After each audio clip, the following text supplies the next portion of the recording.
Dudu não deve jogar mais pelo Cruzeiro e no vídeo de hoje do canal do Nicola te conto qual clube da Série A monitora de perto essa situação. Preciso te atualizar também sobre o Corinthians. 14 diretores já deixaram o clube desde que Augusto Melo se tornou presidente. Seria só uma coincidência? Preciso falar também sobre a busca do São Paulo por um centroavante. Carlo Ancelotti disse sim e chegou a um acordo verbal com a CBF para treinar a seleção brasileira. Tem novidades importantes sobre o Vasco, na busca por um técnico depois da demissão de Fábio Carille. Para completar, falo também sobre o Santos, em grave crise financeira, técnica e correndo risco de rebaixamento.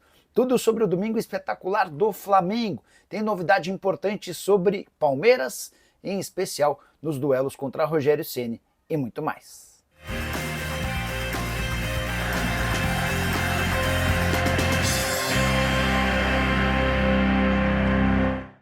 Fala aí pessoal, sou Jorge Nicola, bem-vindos a mais um vídeo do canal, sempre bom ter vocês por aqui, sem perder tempo, só pedir para deixar like, se inscrever no canal e ativar as notificações. Bora direto pro giro de notícias, quero começar contando sobre uma cena curiosa desse domingo. Gabigol no banco de reservas na partida entre Cruzeiro e Vasco era mostrado por um cinegrafista quando reclamou. Ele falou, o jogo é lá, viu, filma lá, em vez de me filmar. Situação inusitada, Gabigol pouco acostumado com o banco de reservas. Já Rogério Ceni mostrou que tem a fórmula para vencer Abel Ferreira.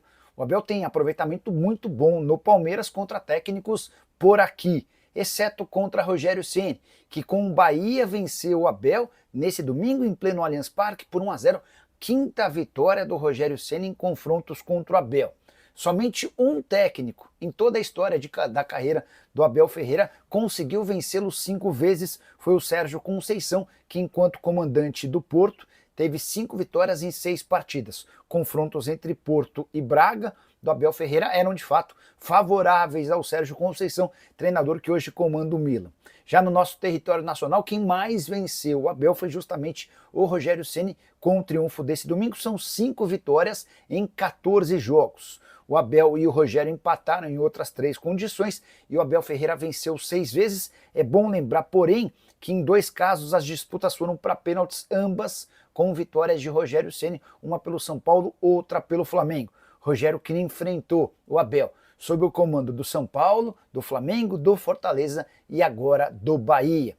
Derrota do Palmeiras em casa para o Bahia quebrou uma sequência de 9 jogos sem derrota, eram 7 vitórias consecutivas e fez também com que o Palmeiras perdesse a liderança do campeonato. Sobre o Bahia, Rogério Ceni foi perguntado se tem chance de treinar a seleção e disse, abre aspas, eu acho que quem deve ir para a seleção é um treinador de fora e que tenha capacidade e bagagem. Daqui a pouco eu falo sobre o acordo verbal com Carlo Ancelotti.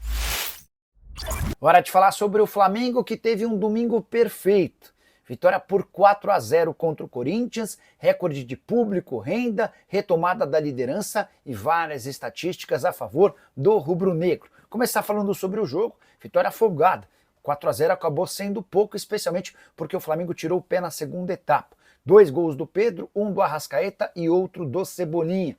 Resultado que permitiu ao Flamengo retomar a liderança do Campeonato Brasileiro por causa da derrota do Palmeiras contra o Bahia no Allianz Parque. A nova classificação do campeonato tem o Flamengo com 14 pontos, Palmeiras e Red Bull Bragantino com 13. Queria destacar também o recorde de público e renda, foram 62.940 pagantes no jogo, 67.501 de público total. Já a renda ficou em 4.400.000 reais, os recordes anteriores. De público no jogo entre São Paulo e Santos, jogo no Morumbi com 52.400 torcedores, a maior renda pertencia a Vasco versus Flamengo, empate em 0-0 da semana passada com 3.300.000 reais de renda. Só para completar, é importante lembrar que o Flamengo tem o melhor ataque do campeonato, a melhor defesa e também o artilheiro do torneio. O Arrascaeta, com 5 gols marcados, é o principal goleador da competição. Bora mudar de assunto e falar sobre o Santos, que pegou 129 milhões de reais emprestados ou em antecipações na temporada passada. Esse número é alarmante, até porque boa parte desses 129 milhões, ou seja, 125 milhões, terão de ser pagos ou descontados ao longo do ano de 2025. presidente Marcelo Teixeira se viu obrigado a fazer todo esse movimento na temporada passada, sob o risco de não conseguir pagar suas contas. Santos que adiantou 80 milhões de reais do contrato de TV. Peixe que ainda tem a pagar 133 milhões de reais com compra de atletas e só tem a receber 114 milhões de reais com vendas de jogadores. Outro dado preocupante, o Santos tem 377 milhões de reais em contas a pagar nesse ano. Só que a expectativa de recebimento é de 216 milhões com contas a receber. Há um prejuízo, um déficit, uma diferença aqui superior a 150 milhões de reais. Para piorar toda essa situação, o Santos mais uma vez perdeu, derrota por 2-1 para o Red Bull Bragantino em plena Vila Belmiro. Peixe que tem só uma vitória no Campeonato Brasileiro, ocupa a zona do rebaixamento e o resultado mais uma vez mostrou que o César Sampaio não tem capacidade para seguir como técnico. O Santos está na busca por um treinador. Fernando Diniz e Vanderlei Luxemburgo são as possibilidades. Queria dizer que eu ouvi de uma pessoa próxima ao Diniz na manhã dessa segunda-feira que entre Santos e Vasco há mais chance dele ir para o Santos. Só para complementar, Neymar, que segue se recuperando de contusão, assistiu ao jogo em um camarote, ao lado do filho do Robinho. E é preciso lembrar também que um dos jogadores escalados pelo Neymar, naquele print que viralizou durante a semana, o Luizão, teve participação decisiva no primeiro gol do Red Bull Bragantino. Só para completar, outra curiosidade, os 2 gols marcados pelos jogadores do Red Bull Bragantino são de ex-santistas Sacha e La Quintana. Hora de falar sobre o Vasco, que não tem mais Fábio Carille como técnico nesse domingo. Depois da derrota por 1-0 para o Cruzeiro em Uberlândia, o Vasco comunicou a demissão de forma oficial do treinador. 3 jogos e 3 derrotas na condição de visitante do Campeonato Brasileiro acabaram por determinar a saída do Carille. O que eu posso contar para vocês é que essa decisão já vinha sendo alimentada por gente grande no Vasco e a derrota mais uma contra o Cruzeiro foi determinante. Hoje a prioridade no Vasco é a contratação de Fernando Diniz. Pedrinho, presidente do clube, entende que ele é o cara que reúne as características que o Vasco busca para um comandante. Mas, importante lembrar que eu ouvi na manhã dessa segunda-feira que o Santos também está na parada e hoje há mais chance de o Peixe contratá-lo do que o Vasco prometia, acompanhando e trazendo novidades para vocês. Queria destacar uma curiosidade sobre a demissão do Carille. Ele cai no dia 27 de abril de 2025, exatamente um ano antes. Ramon Dias era dispensado no Vasco. Felipe Maestro assume interinamente até que um técnico seja contratado. Já o Pedrinho disse, depois da partida, quando do anúncio da demissão, o seguinte, abre aspas, para deixar muito claro, quando a gente faz uma demissão, parece que estamos transferindo toda a responsabilidade para o treinador. E essa responsabilidade é minha. Foi o que eu conversei com o Carille. Carille demitido depois de 21 jogos, com 9 vitórias, 5 empates e 7 derrotas, 50% de aproveitamento dos pontos. Só para fechar, se o Diniz for contratado, vai precisar aparar arestas com o Tietê, com quem ele teve um desentendimento público nos tempos de São Paulo. Você vai lembrar da forma nada carinhosa com a qual o Diniz se referiu ao Tietê. Hora de falar sobre Carlo Ancelotti. Contei para vocês no meu blog no R7 e também na CNN Sports, onde participei do programa do Benja nesse domingo, que Carlo Ancelotti tem um acordo verbal com a seleção brasileira. O sim foi dado na semana passada, depois de uma reunião de representantes da CBF com Frank Trimboli, que é CEO da CAA Base, a empresa que representa o Carlo Ancelotti em território europeu. O que ficou acordado é: o Ancelotti não pedirá a demissão do Real Madrid, mas ele já sabe que é questão de tempo para que saia do clube. O Real Madrid pode dispensá-lo a qualquer momento depois da derrota por 3-2 para o Barcelona na final da Copa do Rei, ou então pode ficar até 11 de maio, data em que Barcelona e Real Madrid se encontram pelo Campeonato Espanhol, e se o Barça confirmar o favoritismo e vencer o Real em Barcelona, deve encaminhar também nesse jogo a conquista do título espanhol. O Barcelona, inclusive, já escolheu um substituto para Carlo Ancelotti. Trata-se de Xabi Alonso, treinador que pertence ao Bayer Leverkusen. O Leverkusen concordou em liberá-lo de graça para treinar o Real Madrid, o que facilita toda a negociação. Depois que eu trouxe essa informação no meu blog e também na CNN, já vi o New York Times e também outros jornalistas espalhados pelo mundo gravando o acordo entre Carlo Ancelotti e seleção brasileira. Parece ser questão de tempo para que isso seja finalizado. Hora de falar sobre o São Paulo e a busca por um atacante. Carlos Belmonte, diretor de futebol do Tricolor, atualizou a situação e disse o seguinte, abre aspas, do ponto de vista financeiro ainda temos problemas. A contratação de um centroavante é difícil, especialmente considerando o alto custo dessa posição no mercado. Porém, nossa equipe de scout está à procura de um nome para ajudar a completar o elenco. Contei para vocês na semana passada que cerca de 100 jogadores desempregados foram oferecidos ao São Paulo desde a lesão do Caleri. Nenhum dos 100 causou grande impacto. A maior parte por conta da questão física e técnica, alguns pela questão financeira. O São Paulo hoje não tem grana para grandes investimentos. Já havia dito também que o Tricolor hoje precisa reduzir sua folha em cerca de 3 milhões de reais por mês.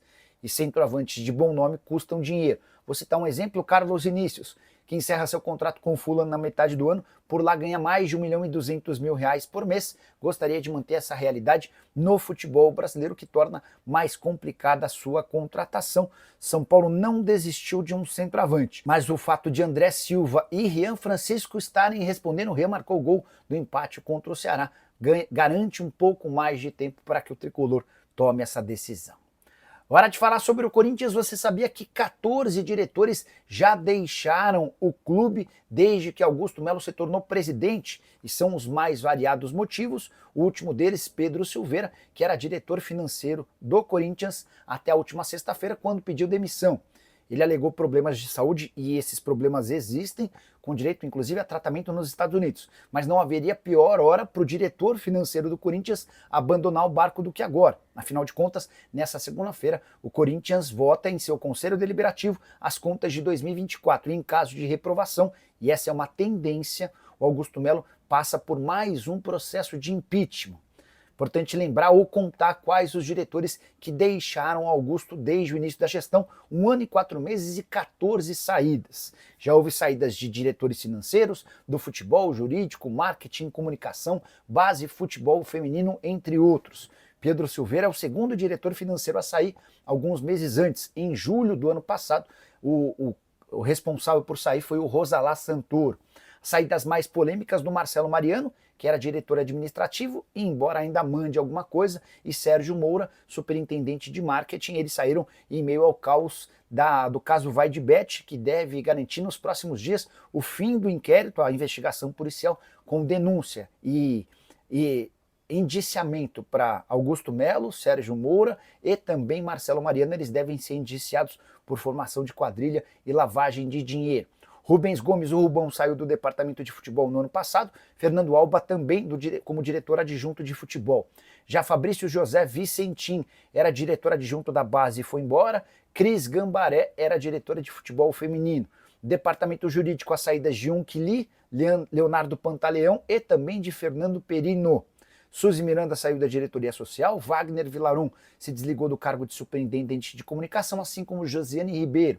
Para completar, esse não era diretor, até por isso não o incluí, mas o Fred Luz também não aguentou continuar no clube, havia sido contratado como CEO do clube, garantindo expectativas ao torcedor, mas a verdade é que ele não pôde trabalhar. Para piorar tudo isso, além das 14 saídas, da investigação policial no caso do Vaidbet, da chance de as contas reprovadas na noite dessa segunda-feira, Corinthians ainda tomou 4-0 do Flamengo em pleno Maracanã na tarde desse domingo. E o resultado só serviu para aumentar a pressão, especialmente depois da chegada do Dorival Júnior, que se apresenta nessa segunda-feira. Bora fechar o vídeo para falar sobre Dudu, que não deve mais jogar com a camisa do Cruzeiro. O primeiro a tratar sobre o tema foi Pedro Lourenço, Pedrinho BH, dono da SAF do Cruzeiro, que foi flagrado respondendo a um torcedor e dizendo que o Dudu vazaria. Foi esse o gesto que ele fez. Perguntaram, o Dudu fica ou vai embora? E o Pedro Lourenço fez assim. Depois a gente descobriu que o motivo do afastamento do Dudu no jogo contra o Vasco se deu porque internamente ele pediu a demissão do técnico Leonardo Jardim. Jardim não gostou e disse que não trabalha mais com o Dudu. Que veio uma outra informação importante, já tem clube da Série A de olho na contratação do ex-atacante do Palmeiras, o Botafogo, sinalizou o interesse em contratá-lo para contar com o Dudu para o Mundial de Clubes. Torneio marcado para junho e julho, vale a lembrança de que o Botafogo pode contratar jogadores a partir de 2 de junho. janela que abre poucos dias antes da competição. Não me surpreenderia que o Cruzeiro topasse liberar o Dudu de forma imediata, ainda que ele só pudesse estrear a partir do mês de junho, pelo menos ia ganhando entrosamento com o restante do elenco. Também conversei com uma pessoa do staff do Dudu e a resposta foi: se eles quiserem liberar o Dudu ou rescindir o contrato, que paguem a multa rescisória, multa astronômica, até porque o Dudu ganha R$1.600.000 por mês e tem contrato até 2027. A tendência é que exista um acordo, especialmente se propostas de clubes da Série A aparecerem. Queria destacar duas frases ditas pelo Leonardo Jardim depois da vitória do Cruzeiro por 1-0 contra o Vasco no Parque do Sabiá, em Uberlândia. Abre aspas: o motivo da suspensão do Dudu não foi por causa da entrevista. O motivo da suspensão é interno. Todos os envolvidos estão a par. Direção, jogador, todo mundo, disse o Leonardo Jardim, que completou: nesse momento não existe nada sobre a definição. Só um jogador que não foi relacionado, depois veremos as respostas que o clube vai dar. É o Leonardo Jardim jogando para a diretoria a decisão sobre o que fazer com um atacante. Só para arrematar, vale a lembrança de que o Cruzeiro é o único com 100% de aproveitamento como mandante no Campeonato Brasileiro. São 3 jogos e 3 vitórias. Por conta desses 9 pontos conquistados, somados a 1 ponto como visitante, o Cruzeiro hoje é o 4º colocado no Campeonato Nacional, apesar desse caos extracampo e da campanha vexatória na Sul-Americana. E você, o que pensa sobre essa história? Gostaria do Dudu no seu time? Já usa o espaço para comentar. Só não esquece de deixar like, de se inscrever no canal. A gente se encontra mais tarde. Tchau!